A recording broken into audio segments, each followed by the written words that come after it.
abantu rero Imana irashaka ko bemera ko ivuga. Mwahuye n'abatubuzi, mwahuye n'abesikoro, ariko ndi hano kuvuga ko Imana ivuga.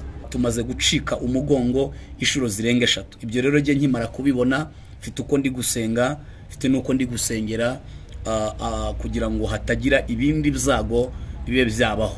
Ariko bibaye ari mu bushake bw'Imana, jewe ndi gukora icyo sabwa gukora mu buryo bw'isengesho hamwe n'abandi bera bose babyumvise. Dutangaza ibintu kugira ngo abantu babe maso, dutangaza ibintu kugira ngo abantu bacura imiborogo cyangwa bahure n'ibibazo bikomeye. Gusenga everyday, gusenga buri munsi. Nusenga uzanesha, nunanigwa gusenga uzaneshwa. Senga. Twongeye kubasuhuza inshuti za Gusenga everyday n'ubundi nk'ibisanzwe, nk'uko dusanzwe tuzi yuko channel yacu ni Gusenga everyday, n'ubundi dutangira dusenga. Imbere ya kamera za channel ya Gusenga everyday hari umuntu n'ubundi ni umukozi w'Imana, muramuzi, numva muri iki gihe ni icyamamare cyane mu Rwanda, amaze kumenyekana hano mu Rwanda no kwisi muri ino minsi ishize kuva yahanura ku rupfu rw'umukozi w'Imana Theogene bashyinguye ku munsi w'ejo washize. Ako mbere yuko wenda tujya no gusenga, ndagira ngo mbanze babwire ngo mubanze mukore subscribe, murebe, mukore share, ndetse munashyireho amakomenti kugira ngo tumenye ngo niba twabatumiriye umuntu ese ni iki kintu yababwiye cyabafashije, ese cyane cyane ko atangana nimero nawe hari feedback agenda duhereza. Ako mbere yo kugira ngo atangire arabanza atwibwire, kuko hari nk'abantu baba bakoze basubscribinze nko mu ijoro ryashize batazi wenda no umuntu tuba tugiye kuganira. Ntago mba mbikorera abantu basanzwe barasubscribinze baba babizi kuko baranakurikiranye buriya buhanuzi. Ubu ndagira ngo ugiye kutwibwira gatoya wenda amazina, bijyanye na ministry yawe, nurangiza unadusengera Imana. Ubwo ndi kuvuga wibwira abantu bashyashya kuri channel, then duhite dukomeza n'ibibazo bigiye bitandukanye abantu bari kwibaza, cyane cyane ko uri umuntu uri gutrendinga muri no minsi, wabaye navuga ngo icyamamare kurenza uko mu minsi yashize wari umeze nawe wenda urabizi kuri telefone yawe. Ni karibu ubanza utwibwireho unadusengere then dukomeze. Nitwa Mwishira Hejuru, ndi umwana w'Imana. Iby'Imana inkoresheje byose ndabyakira nkabyemera. Hanyuma ifite ministeri yitwa Ibuye ry'urufatiro rw'Imana, ikorera mu itorero ryitwa Philadelphia Pentecoste. Hanyuma iyo ministeri itangiye nyuma ya COVID-19. Ni ministeri Imana yaduhaye kugira ngo dufashe abantu babuze ubufasha bwo mu mwuka. Hari impamvu 3 zatumye tuyitangira. Imana yari yatweretse, Imana yatweretse ibihe bikomeye bigiye kubaho ndetse n'ibyo tuvuyemo. Hanyuma Imana iransanga irambwira ngo tangira ya ministeri nakubwiye, izafasha abantu ariko idashingiye ku nyungu iyo ari yo yose, kuko nguhaye umwuka wanjye ku buntu, uzasengera abantu, uzahugura abantu, hanyuma nguhaye ubwenge.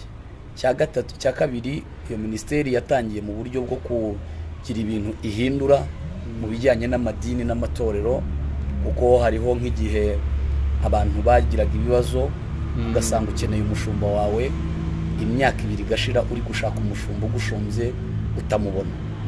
Hanyuma ibyo byose Imana irambwira ngo jewe nzace bugufi, nakire buri muntu wese, mutega amatwi, mufashe uko nshobojwe. Cya gatatu cyatumye iyo ministeri ibaho, nuko Imana yari kumbwira ko igiye kunkoresha ibikomeye kandi ishaka kunkoresha mu buryo bwagutse, isi yose ikamenya ko Imana ikiriho. Hanyuma abantu bakamenya ko Imana ivuga, kuko hari aho twahoze wajya guhanura bakagucecekesha, hari aho twahoze wajya kubwiriza ibintu Imana yakubwiye bakakubwira ngo oya, Imana si yitera bwoba, bakabyoroshya bakabishyiramo amazi bakabifungura tugatuza. Ariko kuko twari munsi y'amategeko yabo n'amadoktrine yabo, tukabura uko tuvugira Imana uko Imana ibishaka. Imana rero iratwagura, dutangira turi abantu 8. Nekereza ko ubu tumaze kuba nk'abantu 100 nyuma ya COVID.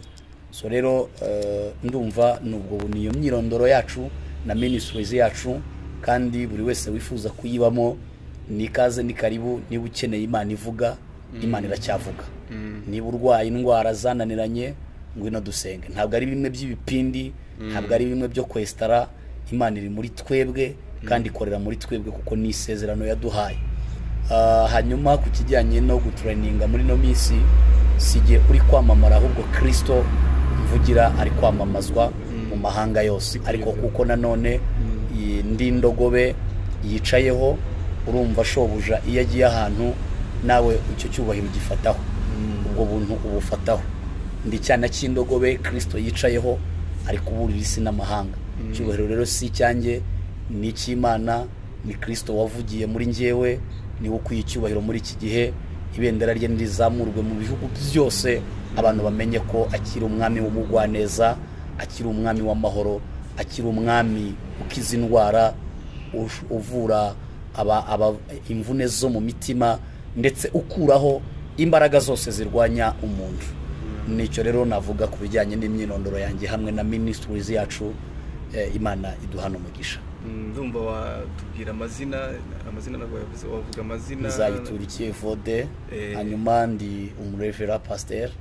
Ubwo muri no minsi bwo bakunze gushiraho ngo ni revera prophete, ariko ibyo si bikuru cyane. Igikuru nuko ndi umwana w'Imana, igikuru nuko ndi umukristo, nkaba ndi umugenzi ujya mu ijuru. Kuba prophete ntari umugenzi ujya mu ijuru ntacyo byaba bimaze. Kuba reverend ntari umugenzi ujya mu ijuru ntacyo bimaze. Igikuru nuko bimbata ya Kristo Yesu. Twatangira tunasenga Imana mbere yuko twinjira mu bindi. Imana turagushimiye mu izina rikomeye rya Kristo Yesu, umwana w'Imana. Ndashima imirimo y'amaboko yawe Mwami Yesu, bana natwe muri iki kiganiro. Imbaraga zikomeye, imbaraga zibohora, imbaraga zikiza, imbaraga zibatura, zibe ku muntu wese uzakurikirana Gusenga everyday. Umwuka wera w'Imana nabe hagati muri twe, kizahembura abantu bazambikwe imbaraga zawe. Abaguye bazabyuke muri iki kiganiro, umwuka wawe azagendagende hose mu mbaraga z'umwuka wera. Ndasenze ngo bane natwe uyu mwanya kugeza dusoje, kandi uduhe ubwenge n'ubwiru bwawe. Tubisabye twizeye kubw'umwami wacu Yesu Kristo. Amen, amen. Imana iguhereze umugisha. N'ubundi nk'uko navuga mwahanuye mu minsi yashize, ubuhanuzi ndetse bwanasohoye, abantu bamwe na bamwe benshi nako navuga bagiye babubona. Tubibwiye wenda n'amatelefone agenda ahamagara yaba ari kuri Gusenga everyday, hari ubutumwa tugenda twakira, batubaza bakakutubaza, bakumva yuko nyine ari ibintu bihambaye cyane. Kandi koko birahambaye kuba warabivuze, cyane cyane no muri iki gihe social media. Ntago umuntu yavuga ikintu uyu munsi ngo abeshye ejo agaruke mu maso y'abantu. Ibintu wavuze noneho bikaba n'ubundi bikaca kuri social media. N'ubundi nibyo ngira ngo twongere tukubazeho gatoya wenda mbere yuko tuza gukomeza n'ikiganiro. Urabona mwahanuye kuri ubuhanuzi bwa Theogene, ari nabo bashyinguye ku munsi w'ejo. Imana ikomeze kumuha iruko ridashira. Ndagira ngo wongere kutubwira, mbese ujya kuhanura buriya buhanuzi cyangwa se na feedback abantu barimo kugenda bakubaza. Hari abantu babifata negatively, reka mbyite gutyo, babifata mu buryo butari bwiza. Hari n'ababifata mu buryo nkaho ari ikintu kidasanzwe cyabaye. Ndagira ngo uvane nyine abantu mu rujijo, wenda wongere ubwira abantu, ese ujya Imana igukoresha kuriya, wigeze wegera wenda pasiteri ngo mubwire kuri biriya bintu, cyangwa se niba yarigeze imukwereka? Ndumva wadusobanura, wajya ubisobanura wenda ku yandi macano yagiye gutumira nyuma yuko buriya buhanuzi busohoye.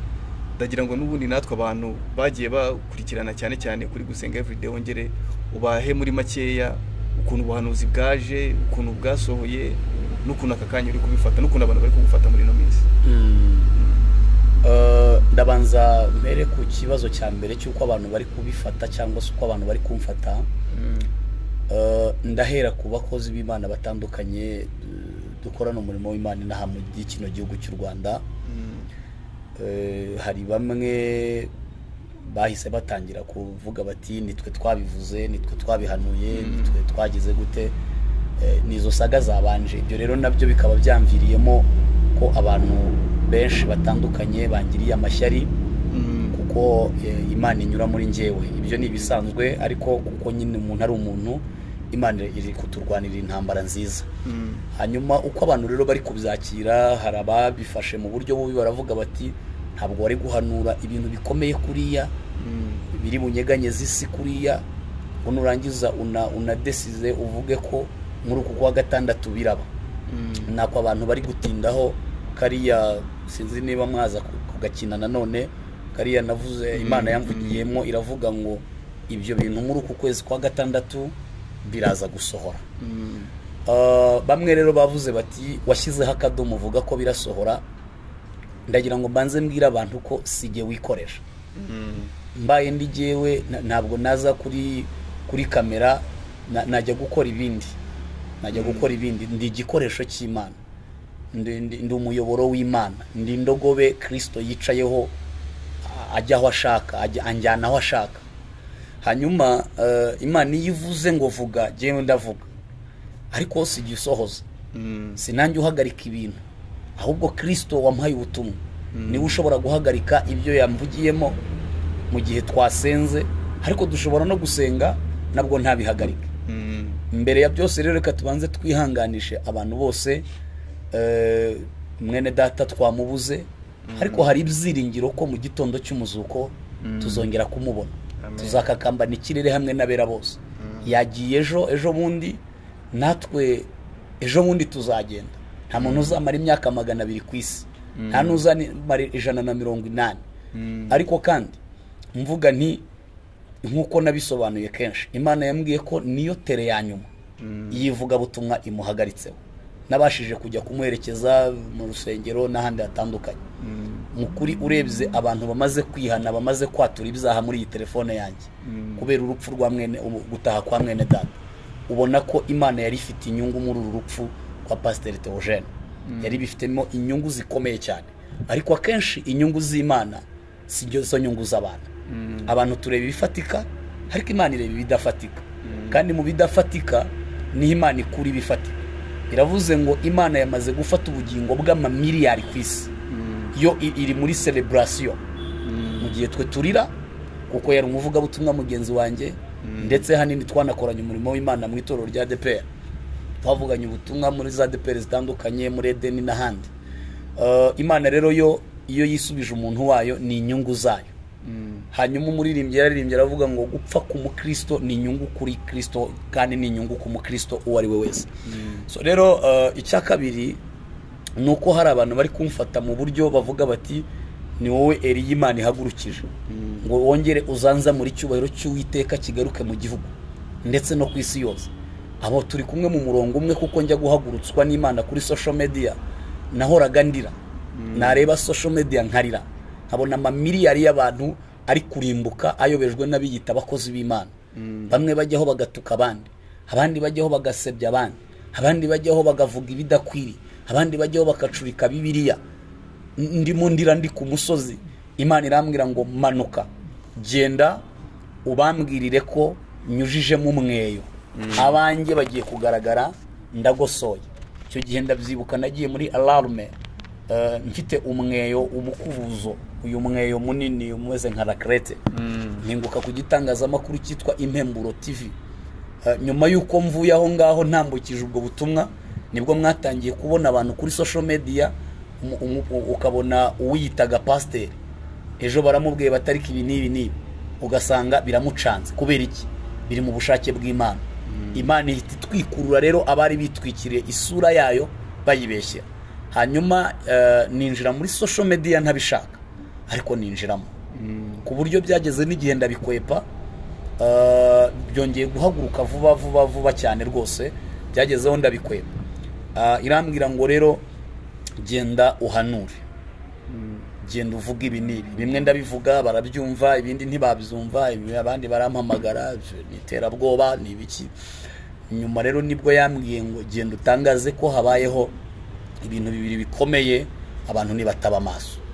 Hanyuma nibwo nazanye ubuhanuzi kuri Gusenga Everyday. Tunabashimira ko mwatwakiriye kugira ngo dutambutse ubutumwa Imana yari yaduhaye.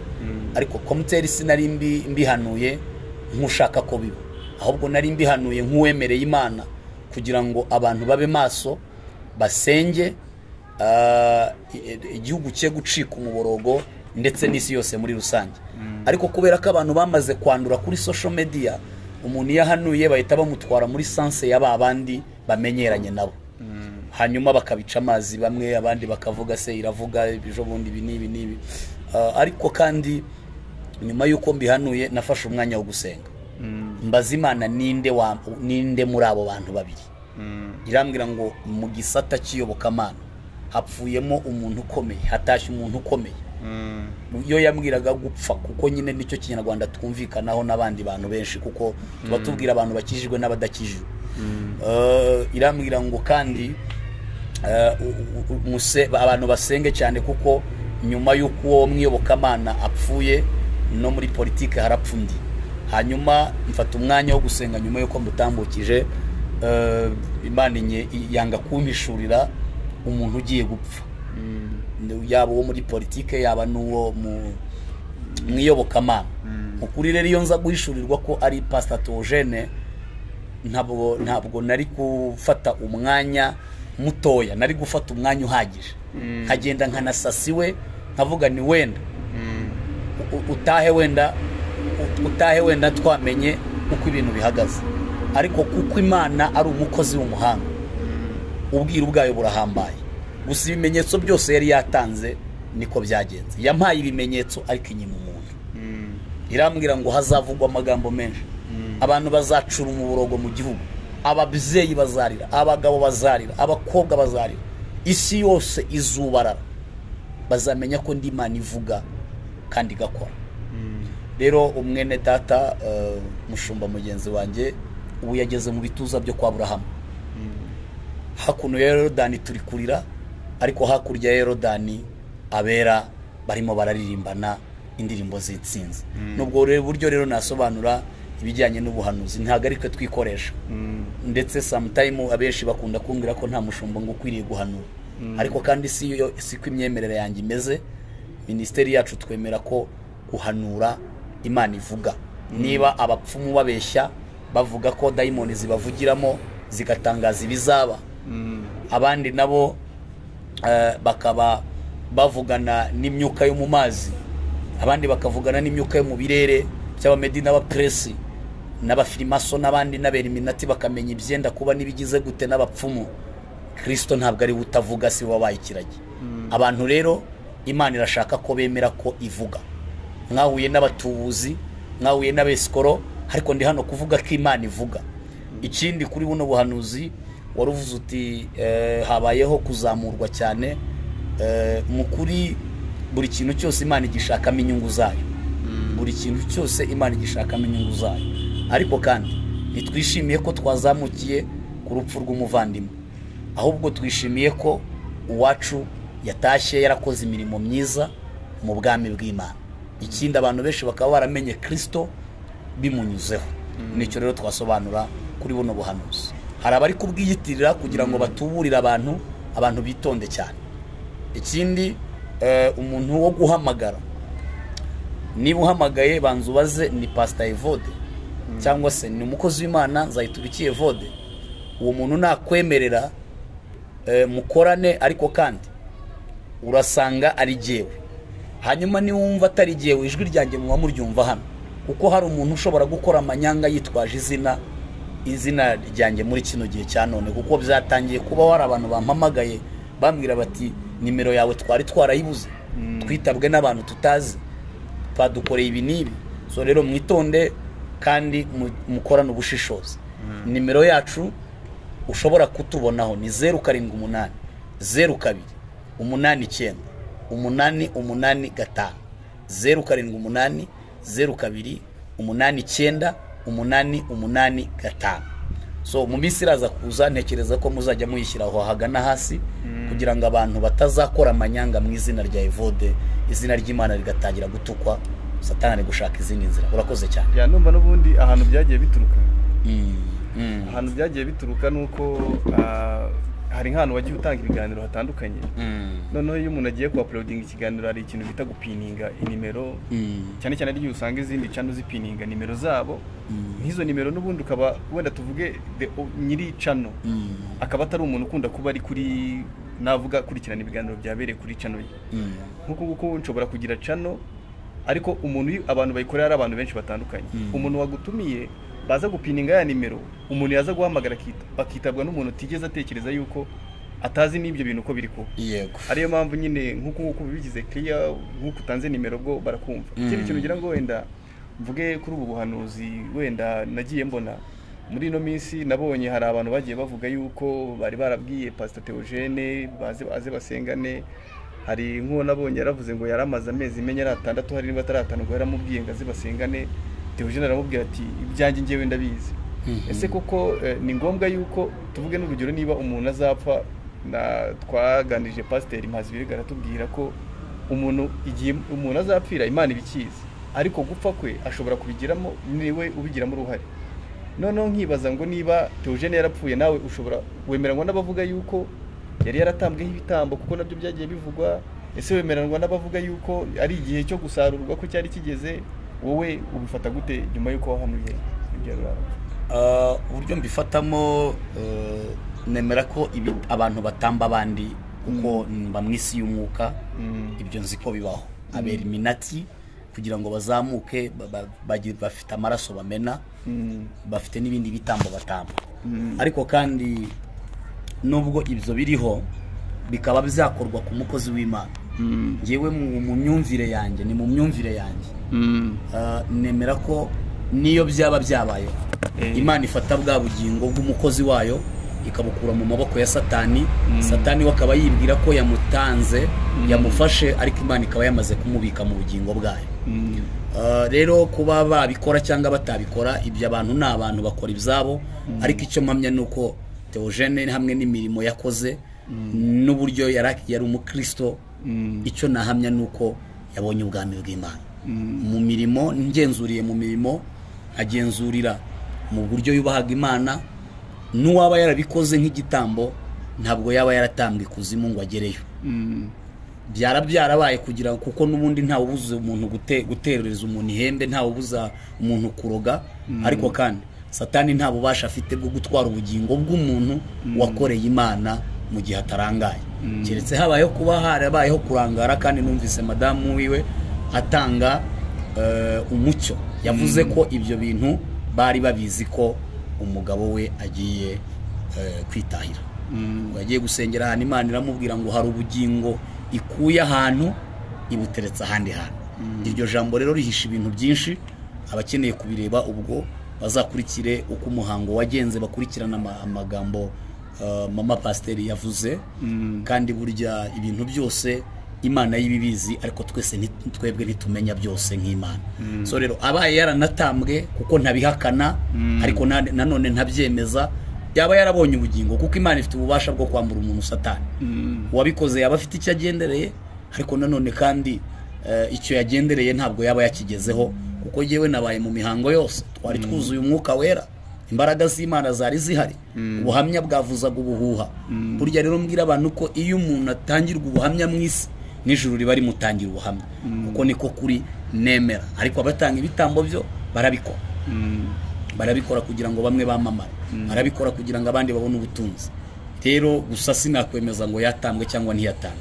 Umucyo nashyira kuri ibi bintu nuko niyo byaba byabaye ntabwo yaba yagiye kuzimu.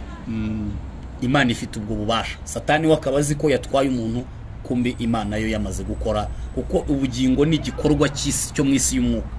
Ni Imana ifite ububasha bwo kubunyaga Satani. Satani nawe nanone afite ububasha bwo kunyaga umuntu mu gihe hatabayeho gusenga. Ariko umucyo ni uwo nguwo.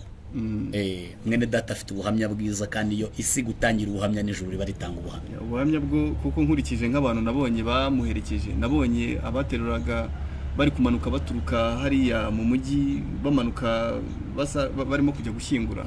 Wabonye ko abantu bagiye buzuye umwuka wera, bageze no muntu uza kumva kwa kunda abantu usanga bari kurira bagira iki, abantu bamuherekeje barimo kuririmba. Ahubwo navuga ngo wenda hari ikintu byakoze cyiza ku ruhande wenda navuga rwivuga butumwa cyane cyane, kuko usanga hari abantu bakijijwe abatekerezaga wenda urupfu kuntu runaka, bavuga ngo umuntu ashobora kuzageza iki gihe, ariko ntago bari bazi yuko Imana ishobora guca mu muntu ikavuga ubutumwa bumeze nka kuriya. None nk'ubu ngubu navuga ngo bakomeje kuvuga, ese ko wavuze ngo mu gisata cya politiki azapfa umuntu, no mu gisata cy'yobokamana bakaba baratangiye bagutega iminsi bavuga. Hari nka comment nagiye nsoma bavuga ngo umuntu wo mu gisata cy'yobokamana arapfuye. Urumva niba abantu n'ubundi rimwe na rimwe navuga ngo baba bapinga bakavuga noneho mu gisata cya politiki araza gupfa ndi bakaba bavuga base wenda waba uri kubisengera ese waba waratanze wenda icyifuzo ngo abantu basenge n'uwo muntu wenda atazapfa nabyo wabishyiraho umucyo abantu bakabikora.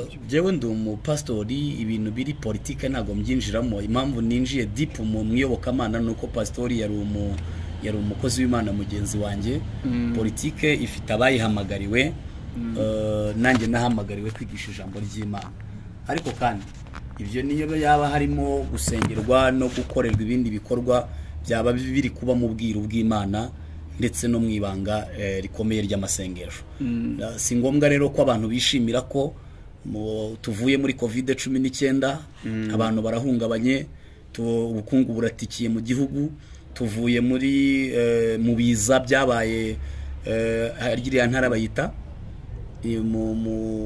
muri riya ntara y'Iburasirazuba abantu hafi 150 baratwawe n'imivu n'amazi, abandi abana babuza ababyeyi, ibyo igihugu kirakiyubaka kubera iyo mpamvu. So ibyo bikivaho Pastor Theogene turamubuze, yafashaga leta mu bijyanye no kwigisha urubyiruko mu biyobyabwenge, yari umukozi cyane w'Imana, ariko kandi na leta yarayifitiye umumaro ukomeye cyane. Ibyo rero urumva tumaze gucika umugongo inshuro zirenga 3. Ibyo rero je nkimara kubibona mfite uko ndi gusenga, mfite nuko ndi gusengera kugira ngo hatagira ibindi byago bibe byabaho. Ariko bibaye ari mu bushake bw'Imana, jewe ndi gukora icyo sabwa gukora mu buryo bw'isengesho hamwe n'abandi bera bose babyumvise.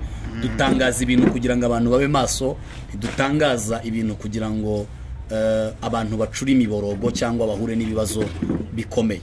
Mu by'ukuri rero abo bari gutega iminsi ntabwo je mpanura kugira ngo abantu bemere, mpanura kugira ngo Yesu Kristo azampa ubugingo kandi nzatahe mu rurembo rwera Yerusalemu. Simpanura ngo ibyago bibeho, simpanura nifuza ko bibaho kuko iyo byabaye ntabwo ndya, niyo byabaye ntabwo mbaho kuko byabayeho, nabaho n'amahoro ahari. So rero kubw'ibyo bintu byose rero bimaze kuba mu gihugu cyacu bikurikirana, nekereza ko abatega iminsi abo n'abanzi b'ubuyobozi. Ntabwo twifuza kubura umuyobozi uwo ari wese niyo yaba ari uwo mwisibo, abafite umumaro ku gihugu cy'u Rwanda. Icyo ndi gusenga rero no kugira ngo bahabwe uburamwe, bahabwe imbaraga, cyane ko tugeze mu hafi mu matarike 28 gutyo. Ubwo urumva rero ibyo ari byo byose ibintu iyo bibaye abantu bahita babona ko ibintu biri seriye. Ndatekereza ko twatanze n'ubujyanama bw'ibyo abantu bakora cyane cyane mu gisata cya politike, kandi nabo nabahanga bubaha Imana, bazi Imana kuko bari bizi ko bafashwa n'Imana mu bintu byose. Nabahanga ariko burya abanyepolitike bafite ukuntu bakora kwabo kandi kwiza tutabagayira. So rero ntabwo twakinjiramo cyane kuko genda umupastori, ntabwo ndi umunyepolitike, nta bintu byo muri politike nzi cyane. Navuga wenda turi kugana ku musozo, hari byari byo byose, hari ingaruka yaba nziza cyangwa nimbi ubuhanuzi navuga burimo kukugiraho. Uritekereza uzabyifatamo gute? Wenda ngubwo uhamagarwa n'abantu wenda batandukanye mu bijyanye no gusenga, hari n'igihe ashobora kugira gutya wenda n'urugero nk'uko wari ubivuze no mu gisata cya politike akagira nk'umuntu runaka tubura. Urumva iyo hajemo politike hari igihe hahita haza inzego, ukumva wenda yaba abashinzwe umutekano bashobora kuguhamagara, ese waba urimo gufata umwanya kubera urupfu rwa Theogene ukavuga ngo reka nsenge hatazagira nanone umuntu runaka wagenda? Icyo ni kimwe. Akaba n'ikindi none nibaza ngo urimo gutekereza uzabaho gute muri iki gihe ubana n'izo ngaruka z'ibyo bintu? Utubwire wenda no ku telefone aguhamagara, ese harayakwifuriza ibyiza birumvikana bakubwira ngo dufatanye gusenga, ushobora kuba nta minzi navuga ubushobozi bunini cyane bwo kuba hari ahantu washyira abantu bo gusengera. Uze no kutubwira nyine unadusoreza icyo uteganyiriza abo bantu n'abagushaka wenda ku mbuga nkoranyambaga uko bashobora kukubona, n'ahantu wenda ushobora kuba wateranyiriza abantu niba hahari, kuko ndumva hari abantu ngo bari kugushaka cyane, yaba ari kuri telefone n'uburyo mushobora kuvugana. Mukuri ingaruka zo zirahari mu buryo bwiza ndetse n'ububi nk'uko twakomeje kubivuga, kuko umuhanuzi ni umuntu uba witeguye ingaruka nziza ndetse n'imbi. Yeremiya yarahanuraga, yamara guhanurira igihugu bagapinga bakavuga batari ko nkawe kuri umusazi, ubundi bimeze bite, bakamufata bakamukubita bakamushyira mu rwobo rubasutsemo amazi bamuhambiriye ariko bya bindi yahanuye n'ubundi bikaba kugeza ubwo yabwiye Imana ngo waranshutse nanjye ndashukira. So rero mu by'ukuri mu buhanuzi habamo ingaruka nziza n'imbi. Mu ngaruka nagize rero nziza nuko ubu tuvugana nabonye ko abantu bagarukiye Kristo, abantu batuye, abandi bari kureka kwikinisha, abandi bari kureka ibyaha biko. N'uburyo abantu bari kumpamagara bari mu bihugu bitandukanye, ariko kandi uburyo bw'ikoranabuhanga urabizi busaba ubushobozi. Ntabwo umuntu avugira mu muyaga, nta nubwo umuntu avugira mu gitembo ngo cyangwa mu kibiriti. Telefone mba ndi gukoreramo ibyo gucagingwa bwo ni ibintu byoroshye, ariko kandi nanone mu buryo bw'ikoranabuhanga ibyo basaba wifi ibindi n'ibindi n'ama megabytes, kuko abantu bari kunkenera mu buryo butandukanye, kuko bamaze kubona ko mu gihugu harimo umuhanuzi w'Imana. Rero ibyo kandi biri kungiraho ingaruka mbi, kuko umuntu ari guhamagara arushye, ariko kandi ntazirikana ko njyewe nanjye ubwanjye icyo gishoro cyo kugira ngo nkorere Imana ni abantu bagomba kugitanga.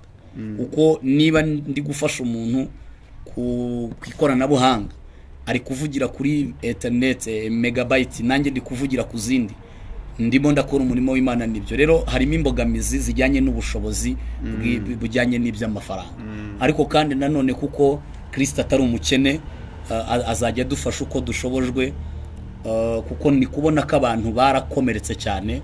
Ngira ngo iri jisho ryagize ikibazo, sinzi niba abantu batari kuribona ringiri, kubera kuryama saa 8 z'ijoro. Kuva ibi bintu bizaba ndi kuryama saa 8 z'ijoro, nakira abantu umwe kuri telefone, abari hanze, abari muri Amerika, abari Belgique, abari Australia, n'abari mu Budage bahamagaye bati turashaka gukizwa, nibi bishobora kuba, tugomba gukizwa, tukegera Imana, tukegera ukuboko kw'Imana, tuzagwe mu biganza by'Imana. Bari kuvuga bati niba Imana itwaye Theogene, twebwe tudafite imirimo turi bantu ki? So rero tubwira abantu ko niba mwarahemukiwe, ariko mwongere mushyigikire umurimo w'Imana, dukorera Imana.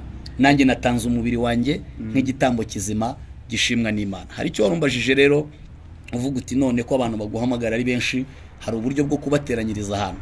Mukuri fitaho nkoranira, ariko kandi ntabwo bihagije, kuko iyo umuntu atangira ibintu biba bigoye, biba ari ibintu bivunanye cyane. Ariko hamwe n'Imana hari amasezerano dufite ko izaduha ahagutse, ikaduha ahantu hagari, tugasasa umuceka, abantu bakatura, bakezwa, tugategura umugeni wa Kristo kuko yenda gutaha. Abafite uwo mutwaro bashyigikira ubwami bw'Imana, bagashyigikira umurimo w'Imana. Tabizi ko abantu batuburiwe, ntabwo mbivuze nk'usaba, ahubwo mbivuze kubw'umwami wacu Yesu Kristo. Abakundwa muri Kristo Yesu nibo bashobozwa icyo gikorwa. Gusa nanone nanjye aho hantu nagira ikintu nongeraho. Paulo yigeze kuvuga, aravuga ngo ni byiza ko twebwe twababibyemo iby'umwuka dushobora kubasaruramo iby'umubiri. Nubwo wenda we yarabivugaga nk'umuntu utarimo nawe kubasaba nk'uko uri kubivuga, ariko ngiye hari wagiye kuvuga cyane cyane ku rubyiruko, tugiye mu igereranya rinini cyane. Hari abantu ngiyewe nzi bagiye batandukanye baba batanga ubuhamya, bavuga bati ngiye nari mfite moto zingahe, betting irazitwara. Niba umuntu ashobora kujya ku betting akamara umwaka n'imyaka 2 abona yuko nta income, ariko nta musaruro ari kubibonamo, ariko agakomeza kubikora mpaka igihe ubutunzi bwe burangiriye. Ese niba umuntu ashobora kuza wenda kuri internet akoresheje ama MBs kugira ngo aze kukugeraho, akaza kubona bwa butumwa bwiza bukamugeraho, kuba yakura mu mufuka agatanga, numva atari ibintu byaba bikomeye cyane. Wenda ngira gutyo navuga ngo ibyo ngibyo byo bakumva kubyumva, kandi Imana ibashoboze n'ubundi babikora. Numva rero wadusengera tugasoza, wenda niba hari akandi gakiregeshwa washyiraho gatoya kugira ngo tukomeze na gahunda za Gusenga everyday. Hanyuma ikintu nakongeraho kindi nuko nihanganishe abantu bari kumpamagara batambonye. Ndi gufasha umuntu umwe bitewe nuko mwanyandikiye, hari na message ntarasoma, ariko kandi ndabizeza ko sindyamye. Ngira ngo mwabibonye amaso yanjye ukuntu yabaye. Ejo nagiye kwa muganga bambwira ko nagize ikibazo ku bijyanye no kutaruhuka. Na madamu ubwo ari kumbwira ati none ubu biragenda bitari kugeraho, akashaka kunyambura telefone ati ryamubanza uruhuke. Kandi nyine nibyo, gusa ndagira ngo mbwira abantu ko ntabwo nicaye mukuri mfite ishyaka n'umuhate byo gufasha buri muntu wese. Uwo tutazasenga nzamugira inama, uwo ntazagira inama nzamuganiriza ijambo ry'Imana. Ariko abantu batwihanganire, si ukubirengagiza abo ntarasoma message zanyu, ndi ku murongo, ndi kugenda uko mwagiye mukurikirana, kandi anytime muzafashwa, kuko ntabwo umuntu yafasha igihugu cyose umunsi umwe, nubwo umuntu n'akarere kamwe n'akarere ntiwagafasha umunsi umwe. Abantu baba bagatuyemo baba ari benshi. Abari Cyangugu mwatwandikiye, turazirikana message mwanditse, turi kuzisengera. Imana irasubiza, ibiri ngombwa izajya ibisubiza, ibitari ngombwa muzayirindira, kuko nawe y'Imana ni yego. Nawe y'Imana ni yego. Ibyabateza ibibazo Imana irabizi, ibyababera byiza Imana irabizi, byatuma mubona ubugingo Imana irabizi, byatuma mubura ubugingo Imana irabizi. Hanyuma nahawe message imwe yonyine gusa. Nahawe message Imana yambwiye ngo abantu mutagonda ijosi, mudaca bugufi, abari bo bose Imana igiye kubateza ibigeragezo bituma muca bugufi. Umuntu rero udashaka gucishwa bugufi n'ikigeragezo, nace bugufi, atange service ahantu ari hose, yacire umuntu wese, abantu bubahane. Imana yamwenga abantu ntibacyubahana, ngo kandi yabaremeye kubahana no guca bugufi cyane. Ngira ngo hari n'abantu bari kumpamagara bakavuga bati turatangaye ko udufashe. Ngira ngo nubu hari umpamagaye mu kanya wari wicaye ahangaha, ndamufata aravuga ngo yo, mbese abantu bamaze kumera nk'abagagara cyane. Ni mwiyoroshye, Imana ikunda abantu baciye bugufi. Icyo cyanditswe yampaye kijyanye n'ubwo buhanuzi ni Imigani 22 umurongo wa 4, haravuga ngo uwicisha bugufi akubaha Uwiteka ingororano n'ubukire, icyubahiro ndetse n'ubugingo bw'iteka ryose. Hanyuma ku batinganyi bari kutwandikira batubwira ngo Imana si ingome, Imana ngo ni nyarukundo, ngo Imana ngo ntiyabakorera ubugome. Reka mbabwire, nta muntu uruta Nebukadinezari. Reka mbabwire, nta muntu uruta Farawo. Nebukadinezari yarayoboye ibihugu 127. Yamana yamujyanye kurisha mu ishyamba nk'inka, akamaramo igihe kingana kuri, iracyari Yamana. Hanyuma rero abantu bazi uruhande rw'Imana y'imbabazi, ntibazi n'uruhande rw'Imana yica, kubera ko abantu bakunda ibiborohereza. Mwanyandikiye murampugura ni byiza, ariko kandi ibyo mwampuguye ntago mizemeye, kuko icyo nahamagariwe ni ukubaburira, ariko kandi simbaburira nk'ujya impaka nama. Ibyo mushaka enjoy, ariko kandi n'ingaruka zabyo enjoy, kubera ko mu ruhande rw'Imana ntabwo inegurizwa izuba. Ibyo umuntu abiba nibyo azasarura. Iryo jambo riri muri Yakobo. Ni mu bibutinganyi muzasarura indwara, muzasarura umuvumo, muzasarura agahinda, muzasarura imibabaro, muzasarura ibidakwiriye. Ariko ni mu biba kwezwa, mukabiba kwihana, muzasarura ubugingo. Mu bibire mu mubiri, muzasarura mu mubiri. Ni mu bibira mu mwuka, muzasarura ubugingo bw'iteka ryose. Cyifuzo cyanjye suko mbarwanya, ahubwo nuko mbaburira nkurikije kamere y'Imana nkorera. Rero mwatwandikiye, abandi mwahamagaye abanyamakuru, ariko kandi mumenye uruhande rw'Imana yica nanone. Muyisome, muyibaze, mumenye uruhande rwarimbuye Farawo akamira nkeri ari umwana. Mumenye uruhande rwajyanye Nebukadinezari kurisha mu ishyamba. Mumenye uruhande mumenye uruhande sorry mumenye uruhande rwarimburiye Abisiraheli mu butayu, bose hakarokoka babiri, Yosuwa na Kalebu. Imana rero ibagirire neza. Reka dusenga Imana mu izina rya Yesu. Father, mu izina rya Yesu ndashima imirimo yawe. Umuntu wese uzakurikira ubutumwa bwiza dutambukije, umuha umugisha wawe, umuha imbaraga zawe, ubane nawe. Ushaka kwezwa yezwe, ubwami bw'Imana bwamamare, imirimo y'Imana igaragare. Urakoze kubanye n'abera bose, mu izina rya Kristo Yesu. Amen, amen. Shalom, shalom. Gusenga everyday, gusenga buri munsi. Nusenga uzanesha. Nunanigwa gusenga uzaneshwa. Senga.